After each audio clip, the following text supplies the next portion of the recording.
बाटे नु हां जितना लोग बा सब लोग के बुला ली कैसे कि और प्रोग्राम खत्म है बा तो बुला ली सब लोग की बात करके भैया एक और पढ़ा दो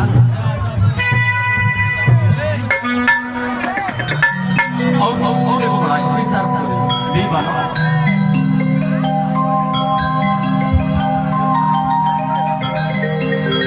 भैया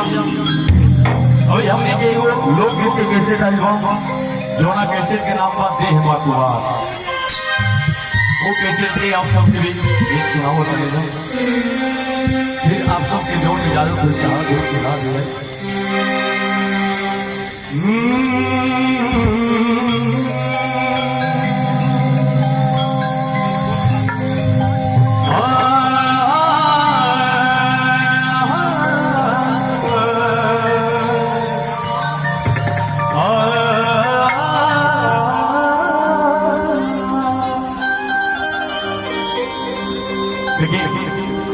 गीत की अभी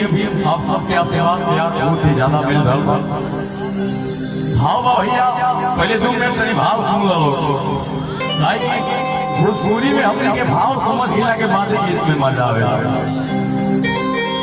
हाँ भैया कि एगो लड़की के शादी हो गई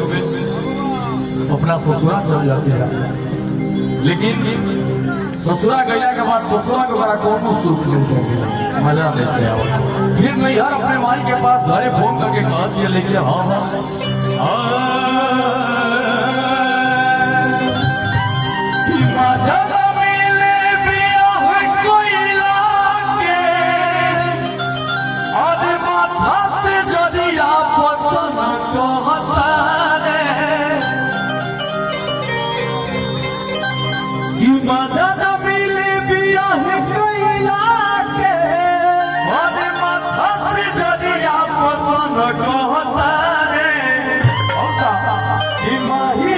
हमरा के नहीं हाथ बुला ले आप सबका सेवा मिल रहा है रे हमरा के नहीं हाथ बुला ले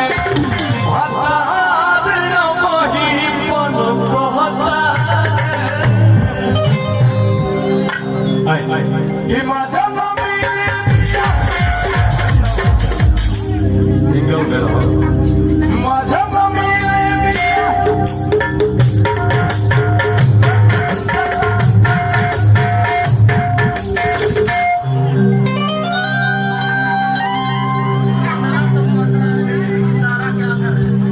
ना बहुत समझे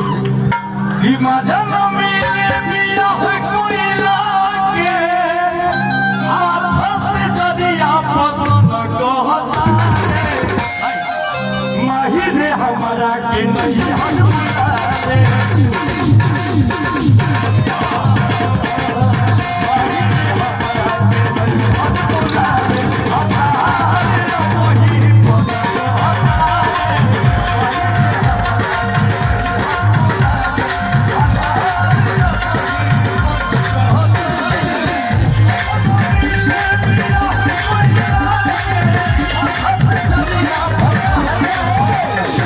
भैया तनी मने डांस कर लिया का हम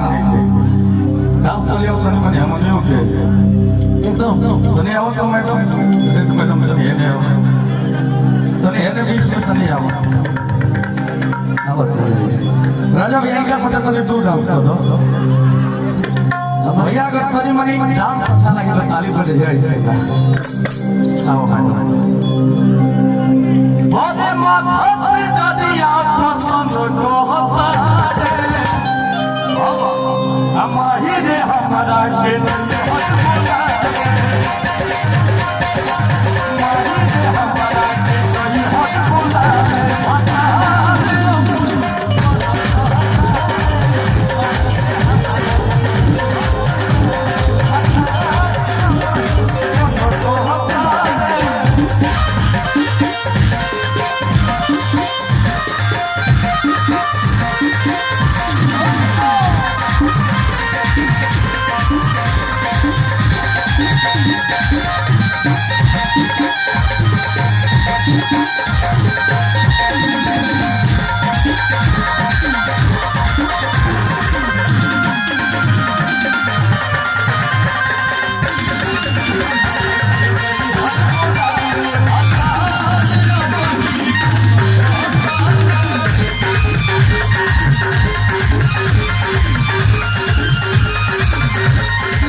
चिंता हमरो जवानी पनिया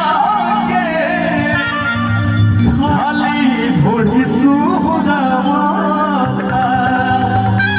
अधहिया ऊपर ऊपर मुरा डूबे फूली के सोझाना चले न दूर चले जाला छपा के अरे कभी राजत कभी क्या कहतिया कि धरे न दूर चले जाला छटक के कभी राजत कभी कि आई रे हमारा के